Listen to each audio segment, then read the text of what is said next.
જરપરા ASK ફાર્મના માલિક ભારુભાઈ ગઢવીની કચ્છી મેવો ખારેક દેશ વિદેશમાં પ્રચલિત. મુન્દ્રા તાલુકા જરપરા ગામની વાત કરીએ તો ગામ ખેતી પ્રધાન ગામ છે. અહીં ખેડૂતો ખેતીમાં ખારેકની ઉપજ કરી આર્થિક રીતે મોટો ફાયદો મેળવતા હોય છે. જરપરા એએસકે ફાર્મના માલિક ભારુભાઈ ગઢવીની કચ્છી મેવો ખારેક દેશ વિદેશમાં આજે પ્રચલિત છે. ખારેકમાં સારી એવી ઉપજ મેળવી ખેડૂત અગ્રણી ભારુભાઈ ગઢવી પંથકભરમાં પ્રચલિત બન્યા છે. તેમની ખારેકની ડિમાન્ડ દેશ વિદેશ સુધી પહોંચી છે. જાણીતા સીએ અને ગુજરાતના પ્રદેશ આમ આદમી પાર્ટીના અધ્યક્ષ કૈલાસદાનભાઈ ગઢવી એ જરપરા ગામના ખેડૂત અગ્રણી ભારુભાઈના એએસકે ફાર્મની મુલાકાત કરી હતી. તેમણે સરકાર, સાંસદ અને ધારાસભ્યોને ખેડૂતોને ખારેકની ખેતીમાં તેમજ અન્ય ઉપજમાં સારો એવો ફાયદો થાય તે માટેની રજૂઆત કરી હતી. કૈલાસદાન ગઢવીએ ભારુભાઈ ગઢવીના ખારેકના ફાર્મની ખારેકની ખેતી વિશે જાણકારી મેળવી હતી. ખેડૂત અગ્રણી ભારુભાઈ ગઢવીએ જણાવ્યું હતું કે ખારેકની ખેતીમાં સારી એવી ઉપજ થતી હોય છે. અમારી ખારેક દેશ વિદેશ સુધી પહોંચી છે. ખેડૂત મિત્રોને પણ અમે ઉપયોગી બનતા હોઈએ છીએ તેવું જણાવ્યું હતું. યુપી, ઉત્તર પ્રદેશના વેપારી અનિલકુમાર અને વેપારી નારણભાઈ છેલ્લા ઘણા સમયથી જરપરા એએસકે ફાર્મના માલિક ભારુભાઈ ગઢવીને ત્યાંથી કચ્છી મેવો ખારેકનો વેપાર કરે છે. તેઓ જણાવે છે કે એએસકે ફાર્મની ખારેકની ડિમાન્ડ દેશ વિદેશમાં વધી છે. શરૂઆતમાં અમે ભારુભાઈ સાથે વેપાર કર્યો હતો, ત્યારથી છેક દુબઈ સુધી તેમની ખારેક પહોંચી હતી. જરપરા અને નવીનાળ ગામ વચ્ચે ખારેકની સફળ ખેતી કરતા એએસકે ફાર્મના ભારુભાઈ ગઢવીએ વધુમાં જણાવ્યું હતું કે ખારેકની ખેતી માટે કોઈપણ ખેડૂતને જાણકારી મેળવવી હશે તો હું તેમને માર્ગદર્શન આપીશ.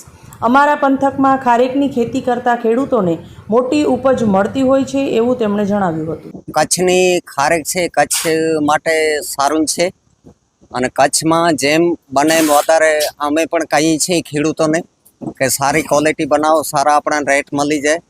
કિસાનને હમણાં 2-3 વર્ષથી નુકસાને બહુ આવી જાય છે, વાવાઝોડાને આવે છે.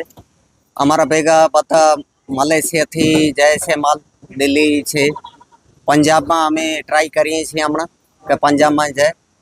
પછી કલકત્તાના છે આપણી પાસે ભેગા જે વેપારીઓ છે અહીંયા આવ્યા છે. બધા કિસાનોને એમ જ કહીએ છીએ કે જેમ બને એમ આપણે વધારે 2 પૈસા મળે એ કોશિશ કરીએ. પછી બાંગ્લાદેશ જાય છે આપણું માલ, કલકત્તા જાય છે, દિલ્હી જાય છે, ઓસ્ટ્રેલિયા જાય છે.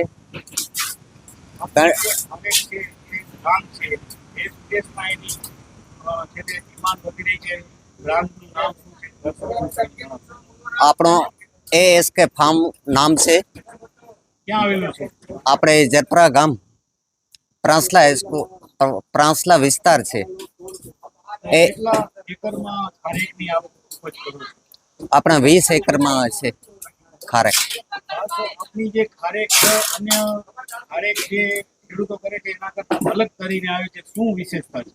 આપણામાં કુદરતની બક્ષિસ મળેલી છે. આપણાથી કાંઈ થાય કરી શકે એમ નથી. ખારેક એક વસ્તુ એવી છે, આપણે ઇન્સાન છીએ જેટલા આપણામાં અલગ અલગ ચહેરા છે ને, દેશી ખારેક એવી રીતે ચહેરા બધાના અલગ અલગ છે. એટલે કુદરત જો બક્ષિસ આપે તોય દેશી સુધરી શકે. અને પાછો અમે પ્રયત્ન એ જ કરીએ છીએ કે આજથી 26 વર્ષ પહેલાં મેં ત્યારથી ખારેકનું મારા બાપુજીને કાકા મને કહેતા હતા કે બેટા આને સુધાર કરજો. તો ત્યારથી એના જે બચ્ચા આવે એ બચ્ચાનો અમે વાવેતર ધીરે ધીરે 1માં 4 હોય તો 4માંથી 15 થયા, 20 થયા, 25 થયા. આજની તારીખ સુધી અમારી પાસે એક ક્વોલિટીના છે ને તો 400થી 500 બચ્ચા છે. કુદરતની રીતે જે આપેલા હતા ને એમાંથી 4થી થી 6ઠી પેઢી આપણામાં જેમ થાય ને એમ એક ઝાડની આપણે 6ઠી 7મી પેઢી સુધી હમણાં પહોંચ્યા છીએ સુધારવામાં.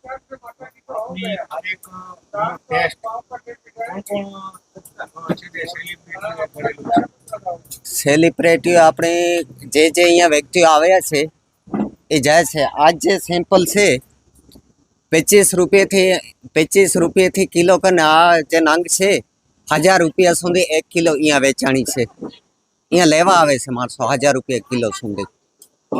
જે આપણા કચ્છના રાજકીય અને સામાજિક અગ્રણી કહી શકીએ કૈલાસદાનભાઈ ગઢવીએ પણ આપની ખારેકની ક્વોલિટીની નોંધ લીધેલ છે. શું કહેશો? 100% આપણે કહીએ છીએ કે બધા જેમ જેમ રાજકીય પક્ષ છે લેકિન કિસાન એક જ છે. બધા જો એને સપોર્ટ કરે તો કિસાનનો કંઈક ભલો 100% થાય. પછી આપણી પાસે છે દિલ્હીથી આવે છે માલ જે લઈએ છે પાલટી, એ અહીંયા હાજર જ છે.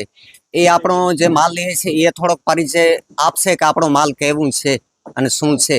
કારણ કે આપણે તો વખાણ કરીએ પણ જે લેવા વાળો છે એ માણસ લઈને કહે કે બરાબર છે.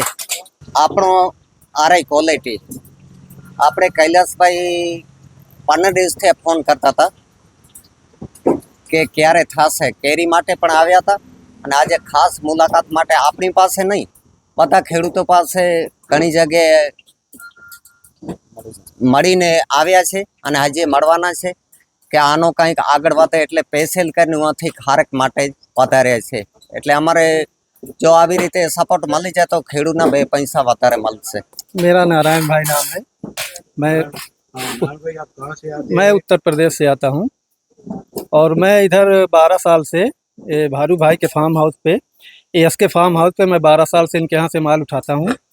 और ये माल मैं इंडिया के चेन्नई और कोलकाता, दिल्ली, हैदराबाद, बेंगलोर हर जगह भेजता हूँ। इसके साथ साथ मैं ये माल विदेशों में भी सप्लाई करता हूँ, जैसे मलेशिया हुआ, ढाका हुआ, बांग्लादेश हुआ, इन जगहों पे भी मैं माल सप्लाई करता हूँ।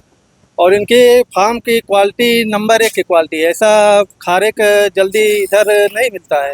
इनके फार्म हाउस पे ऐसा क्वालिटी है कि 25 रुपए से लेकर 1000 रुपए किलो तक का इनके पास माल है। इतने ऑर्डर आ रहे हैं कि हम लोग 20 से 22 घंटे काम कर रहे हैं, तब भी मैं ऑर्डर पूरा नहीं कर पा रहा हूँ। और हर जगह से एक बार ऑर्डर गया तो दूसरा पेंडिंग में मुझे रखना पड़ रहा है। इतने सारे ऑर्डर आ रहे हैं, इसकी इतनी मांग हो गई है कि हम लोग पूरा नहीं कर पा रहे हैं। और इनके इसके फार्म हाउस की क्वालिटी और नंबर 1 का है। और जो भी इनके खारेक की क्वालिटी है वो लोग हम लोग हर जगह सप्लाई करते हैं, हर जगह से वो मांग आ रही है इसकी।